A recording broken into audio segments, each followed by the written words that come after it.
Трябва да кажем няколко думи как започва прогресивна България. Няма как да избягаме от този момент. В крайна сметка важни са тези решения. Доста народ излезе да гласува. Доста спрямо другите избори. Надеждите на народа все пак бяха някакси преповдигнати. И трябва да кажа, че аз, въпреки че съм критик на президента, дори и аз не съм очаквал. Предположих, че поне първоначално ще има някакви по-правилни, по-добри ходове за България, но не знам, дори и аз съм изненадан.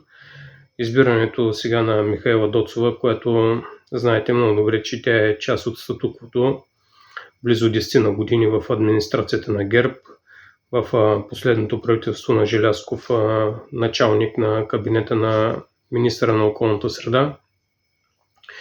И сега хора близки до Радев пуснаха втори вариант, като слух, че всъщност не заради статуквото, а защото е любовница. Казах едната любовница, смени другата любовница, като началник на парламента, на председател на парламента. И не знам колко е вярно, колко не е вярно, но пък има варианта да са и двете. Да са и двете. И да е част от статуквото, и да е любовница. Тогава пък е още по-лошо. А от гледна точка на Бога и двете са лоши. Но по-стряскащото в случая тук е едно гласуване, което и аз не очаквах. Комисията за Пеевски, Прогресивна България гласува с въздържал се. И с мотивите, че парламента не е разследващ орган. Добре, хубаво, от една страна е така, но пък след като можем да разследваме, да речем, исторически парк, защо пък да не разследваме Пеевски? Пеевски е много повече от исторически парк. Пък и тук го има и политически момент. Ти трябва да покажеш на тези избиратели, които са ти гласували доверие. Те искаха смяна на режима, те искаха някакво възмездие, те искаха да видят зад решетките, които са най-малко Делян Пеевски, Бойко Борисов, да им се изземе имуществото по някакъв начин, тези десетки милиарди, които са изнесени, които са разпръснати наляво-надясно, да бъдат прибрани. Но ние не виждаме такова нещо, ние виждаме някакви приказки, докато народа вече на приказки не вярва, той иска действие. За мен това е един много голям гаф. Ако искаш да покажеш на избирателите си, че искаш нещо да направиш, би трябвало да направиш тази комисия, ако и да е, примерно да речем, Народното събрание да се води, че не е разследващ орган. Все пак от морална гледна точка, ако мога така да нарека, от очакванията, надеждата на хората, или от кумова срама, ако щете, пред хората, които са ви избрали, трябваше според мен да се гласува за. Но добре, хората да си мислят и да си гледат. Аз съм винаги критикувал президента Радев. Не защото му мисля лошото, а се надявам, примерно да речем, да постъпи обратно, защото на мен не ми е хубаво, когато излизам прав. Напротив, очаквам да съм лош пророк, защото мисля доброто за България, но не виждам как ще се случи доброто. На каква база, между другото, трябва да очакваме да ни се случи нещо добро на нас, когато виждате, всички са се отдали на нечестие, на разврат, на лъжи, тук спекулации. Малките производители, виждате колко пъти дигнаха цените, как от лево е вече си е почти като евро. Не просто производителя, и такива търговци, ако мога така да ги нарека, всеки от алчност, от страх, от какво ли не. Виждате, че нашето общество, то не заслужава нищо добро. И затова и Исус Христос казва, ще познаете истината, истината ще направи свободни.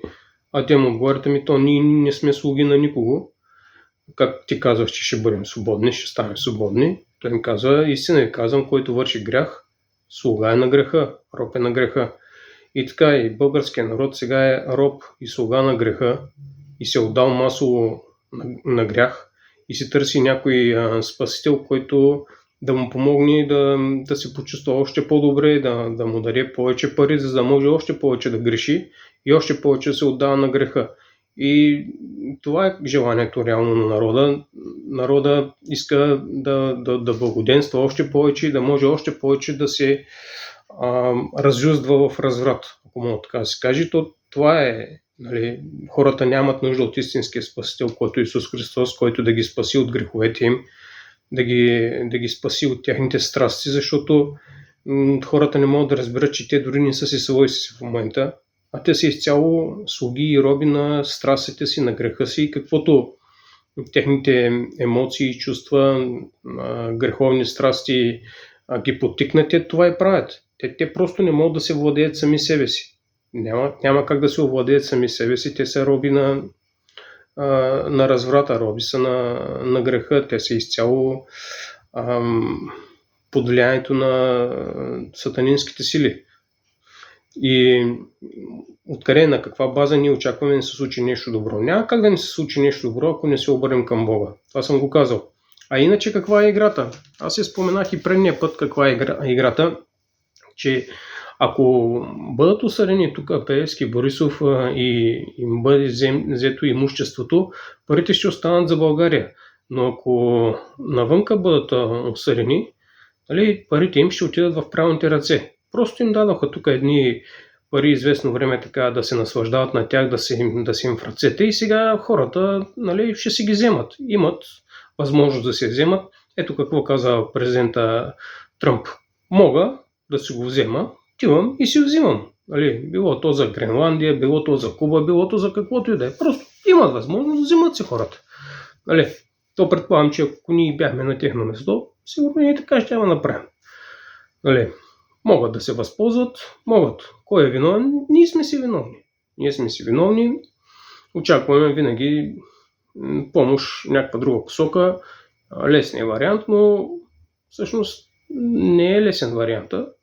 Вариантът е човек да се обърне към Бога, да погледне към Бога и така да бъде спасен, и тогава, пребъдвайки в учението на Христос, ще познае истината и тогава вече ще му се отворят очите и по-добре и по-трезво можем да разсъждаваме, да избираме хора, и тогава може да се появят и по-читави хора. Но сега в момента нашия елит е тежко обвързан. Аз не си правя илюзии, че ние можем да водим някаква самостоятелна политика. Ние сме в такова подчинено състояние, че просто няма как. И даже мога да кажа, че не ме интересува дали ще е русофил, дали ще е русофоб, който ще е силен на деня. Въпросът е да е поне малко българофил и поне мъничко да има гръбнак. Да може да ни прекара през тази тежка ситуация, която идва. Нужни са и лавираните, защото аз съм наясно, че нашето общество е малумно и че то е или русофили, или русофоби. То за тях няма някакво средно положение. Българофил, това нещо явно не съществува в речника на българина. И ние можем да се делим на такива русофили, русофоби. Това е пълно малумен за мен, но то какво да очакваме? Явно той политически ни елит е тежко обвързан. Въобще на каква база може да очакваме нещо да се случи читаво и нещо добро? Няма такава база. И единствено, пак казвам, целият народ, или поне част от народа, не знам, една достатъчно критична маса, която да се обърне към Бога, да се видим докъде сме паднали морално отношение. Морално отношение казвам, защото пари се завъртат в България. Пари има. Хората си позволяват все повече и повече такива глизоти, които едно време не са можели да си ги позволят. Сега не говоря за апартаменти и за къщи, не всеки може да си позволи, Но общо взето, каквото човек си пожелае, там нещо напъне се малко повече и си го купи. Вземи си го, Говоря за обикновените неща, не говоря примерно някой джет самолет такъв, От към парите не сме чак толкова зле, спокойно може да се храним по 2 пъти, 3 пъти, даже по 10 пъти на ден, ако искаме. Не сме като в Африка, най-много поведнъж на ден в някои държави, че и толкова няма. Не сме толкова зле, но морално сме много пропаднали и не очаква нещо добро. Не очаква по никакъв начин нещо добро, трябва да се обърнем към Бога и тогава Бог може да издигне по-читави хора. Като гледам действията на прогресивна България, поне първите действия, не изглежда да е добре, не се вижда как ще бъдат осъдени тук нашите финансово-военни прасета. Най-вероятно ще ги оставят на братята американци или на някои други, те да си ги осъдят, те да си им вземат паричките, защото това като цяло е играта.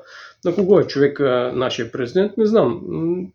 Струва ми се, че по-скоро на демократите или на лондонското Сити, отколкото на републиканците, което е по-лошия вариант за нас, българите, според мен. Поне това е моята преценка. Ако беше на републиканците, може би малко по-добър варианта, но не знам, така ги виждам нещата. Може и да не знам абсолютно всичко, но ми се струва, че при демократите там е малко по-лошо, защото те доста се разжузват в греховни страсти и това явно ще продължава. Какво да кажем за другите действия, за правителството? Гълъб Донев, знаете, свързваме го с Боташ. Другите много сега в момента не ми говорят, така че не мога много да коментирам. По-нататък може да коментирам някои действия на министри. Нека да видим как ще тръгнат. Надявам се да е малко от малко, поне си измият очите пред българите. Надявам се да не тръгват с рогата напред, в смисъл такъв срещу народа. Надявам се поне малко от малко да има нещо, защото виждате, пак получаваме още от същото. Първото нещо, за което говорят, е заем. И за какво е заем? Заем за пенсии и за заплати. Тоест заем за оцеляване. Не е заем за нещо и за иновации, за нещо да вложим и от това да вложим да изкараме някой лев отгоре и да се развиваме за нещо за развитие. Не, просто заем за оцеляване. Това е, не знам, заем за оцеляване. Ще видим.